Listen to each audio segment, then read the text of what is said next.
News. I'm Dan, This is Joe, and we and and today, we are coming from you to parts all over the place.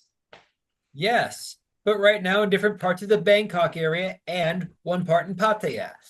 So today we are going to talk about Trump's potential VP if he is reelected. JD Right. Vance, a junior senator Before from we do Ohio. that, like, subscribe, share, and bang the notification button. Go ahead, Dan. All right, now it's my turn to talk. Okay, what we know about JD Vance so far. He is a junior senator from Ohio, meaning this is his first term. Before that, he was a U.S. Marine. He was also a lawyer for a while, a venture capitalist, and he came from almost abject poverty from rural Ohio in the Rust Belt. And if he is indeed brought, if Trump indeed wins, he will be the first millennial vice president. Joe? Yeah, obviously a little bit of background on him. Also, he's an ardent Trump supporter. Obviously, he's one of the most Trump's most prominent defenders on Capitol Hill. He obviously is a hawk on foreign policy, and what I mean by that is he called on Republicans to vote against the foreign aid package to Ukraine. Correct. Correct. So he also was a critic of Donald Trump back in 2016. Oh, He that is an understatement. That is an understatement. You know, so some of the Dan, yeah, what do you think about that? Give me some thoughts on that. Give us the people some thoughts. well, okay, some of the Democrat, according to Reuters, some of the Democrats think that, and even a few Republicans think that he is driven by opportunism rather than ideology. The fact that he went from a staunch Trump critic to now a staunch Trump supporter, and he went as far as he was one of those who equated Trump to Hitler. At one time, he criticized Trump's response to the white nationalist march in Virginia, in Charlottesville, Virginia, Yeah. and now he thinks Trump did the right thing, did a good job, and Well, it's that's kind of a topic for another day in Charlottesville, but that it's been proven that quote's been taken out of context. Even some liberals have admitted that. But anyway, that's another day. We can debate that. Some may disagree.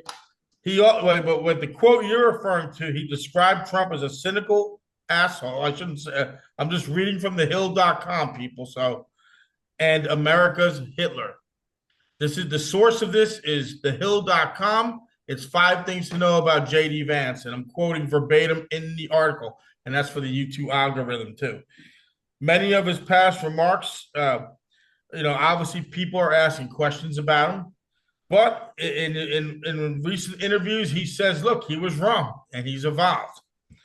He's also a writer, a best-selling memoir, "Hillbilly Effigy," which was published in 2016.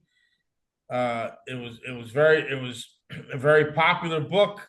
It was a New York Times bestseller. He was a former U.S. Marine, came from abject poverty in Ohio, and now he could be one of the youngest vice presidents ever. As you said, the first millennial vice president.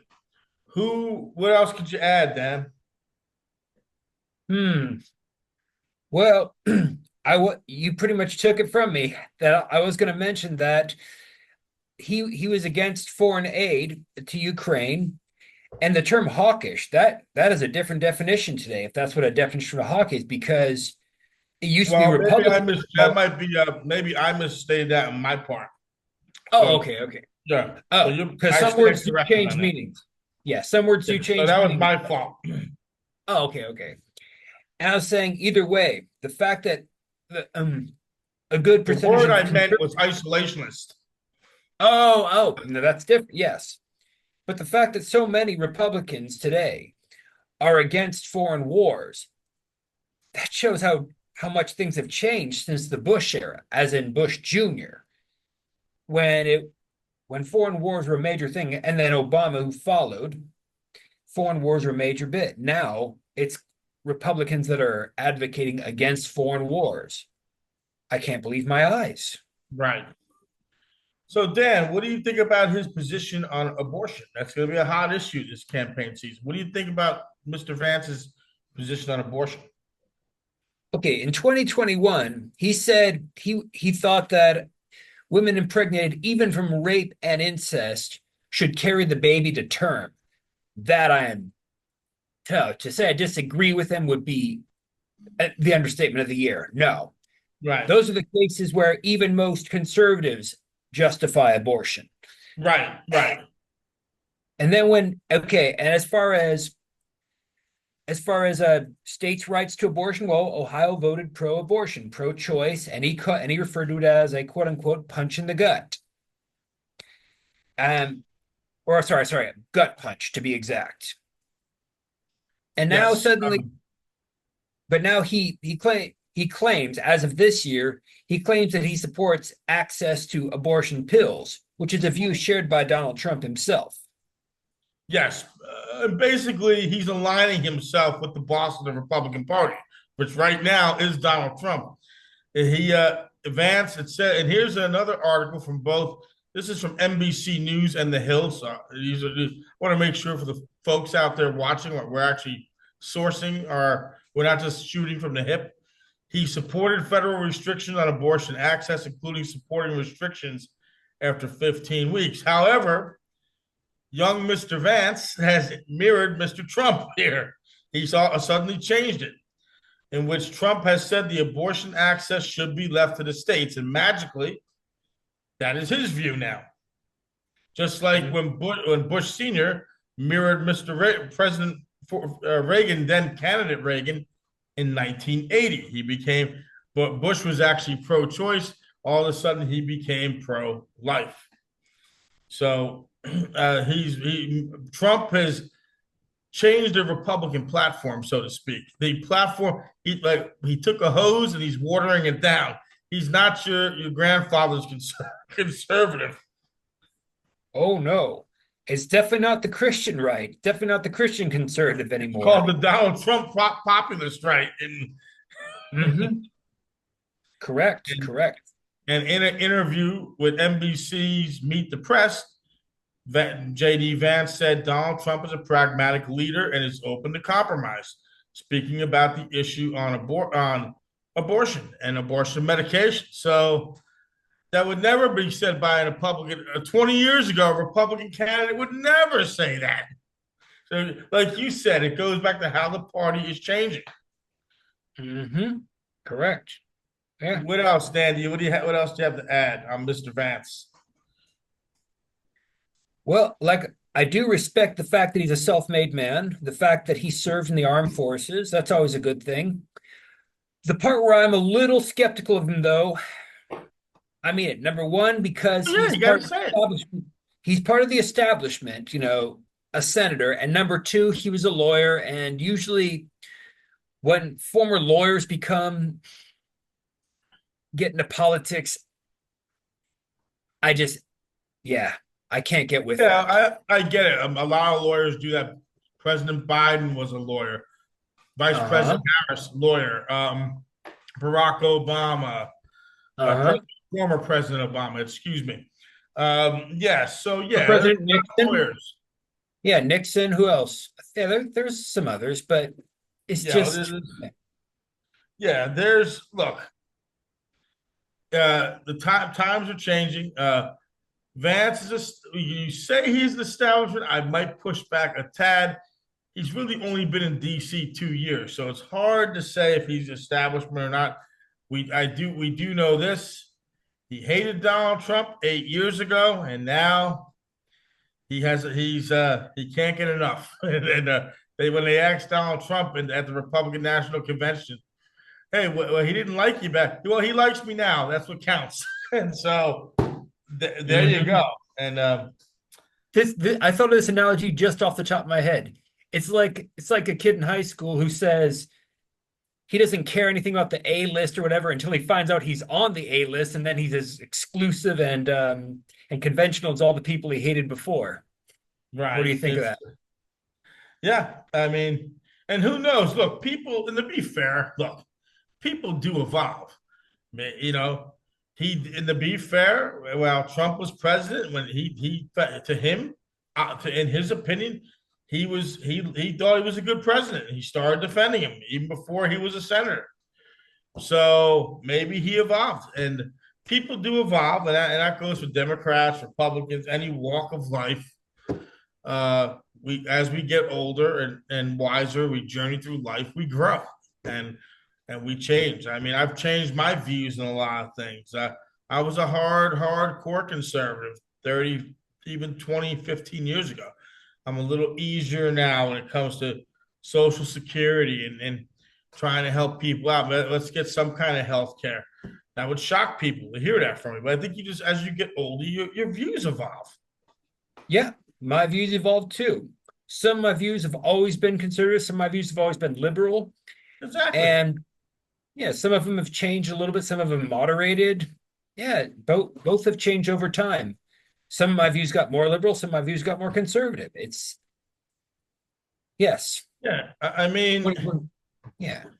look at the Republican Party. I would never think in a million years that they would loosen up abortion rules and also be more isolationist. But right now, this is where the party is at. For better, for good or bad, people have their own opinion. This is where they're at. They become the populist party. Donald Trump has changed the party. So, for better or worse, that's up to the people watching to decide. That's not up to us. Correct. So, what else? What else do you think, Dan? Any other thoughts on JD Vance, Donald Trump's running mate? Well, it wasn't the one I hoped he would pick. I hoped he would pick Tulsi Gabbard. Oh, me because too. She's an Yes, that would have shown he's a real outsider. And to be fair, Vance is not well liked in the DC establishment neither. But still, I thought Tulsi Gabbard really would have rolled the dice, especially with women. And the other one of the reasons he's picked is he's going to build. He's very popular in the Rust Bucket. Those rural voters in Michigan, Ohio. Oh yeah, the Rust Belt. Yes, the Rust Belt. Oh yeah, yes. That's right. That's because when you pick a vice president, they have to be able to try to deliver you something. When President Biden chose Kamala Harris as his running mate, it was to shore up a woman vote and minorities. Now the Republicans want to try to win some of the states they've had a hard time winning that are in play, such as Michigan, Pennsylvania, Wisconsin. I think the Republicans have Ohio. That's gone red in recent years. But those three swing states right there are pretty much toss-ups right now. And they're hoping that JD Vance can shore that up. Right. And speaking of which, I think people are starting to gradually wake up. Because what I mean by wake up is people are starting now say, okay, so she's a woman, so she's of this ethnicity. That doesn't mean that she's good or bad. Now let's see what she can do. I think people are gradually starting to go in that direction, and I think it's a good thing. I look forward to look, I have nothing against women at all. If you can do the job, then great. But I think people, and this could be a whole other discussion with DEI and other things, but you're a woman, great. But at the end of the day, can you do the job? And the same thing for a man. Can you do the job? Right. And I don't think it's right to vote for someone just because they're a woman, just like I don't think it's right to not vote for someone just because they're a woman or a certain ethnicity or they're gay. Not voting for someone just because they're gay is like voting for someone just because they're gay. It's the same. To me, it's the same concept. You're still judging someone by their superficial identity. Right. And like I said, we'll see in the future. I still think this is going to be a close election. I think Trump, the former president, Donald Trump, is up maybe by 2 points. when you put all the polling together, it's still within the margin of error. So this thing's going to be close. And like I've always said too, 4 months is an eternity in politics. You're going to have obviously you have the Republican National Convention this week in Milwaukee, Wisconsin. And then in Chicago, I believe in August will be the Democratic National Convention. And that's the one I'm really interested in. Well, I'm sure we'll talk about that in the future. So Dan, what do you got to add? Any parting thoughts? At this point, no, but this is a lot to take in as it is. And I'll just say this: it's an intriguing pick. From my personal view, at JD Vance, I think it's an intriguing pick. So the time is going to tell. He is well spoken. He is young because both of these candidates are aging. And the question is, can he do the job if Trump does win? Can he? Yeah, he's almost 40 years younger than Trump. Yeah. So there you go. What's your final thoughts? Well, again, like I said, don't judge someone for their ethnicity or their gender or their orientation. Also, don't judge someone for their age alone. Trump's only a few years younger than Biden, and Vance is about 40 years younger than Trump. They're close to it. So let's give it all a shot. Let's give him a chance and see. Well, one thing about American politics, it's never dull. And with that being said, any parting thoughts before we go? I've said all there is to say about this as of now. Well, folks, we thank you for watching us, taking time out of your day. Please like, share, subscribe, hit the notification button. And again, please comment. If there's anything you want us to talk about, believe me, we will be veering off American politics. We won't be on it forever. We have a lot of stuff planned for the future. So please, and you can also suggest. We take suggestions. And feel free to disagree with us. Just be respectful. Thank you, folks, and have a great day, night, or wherever you are.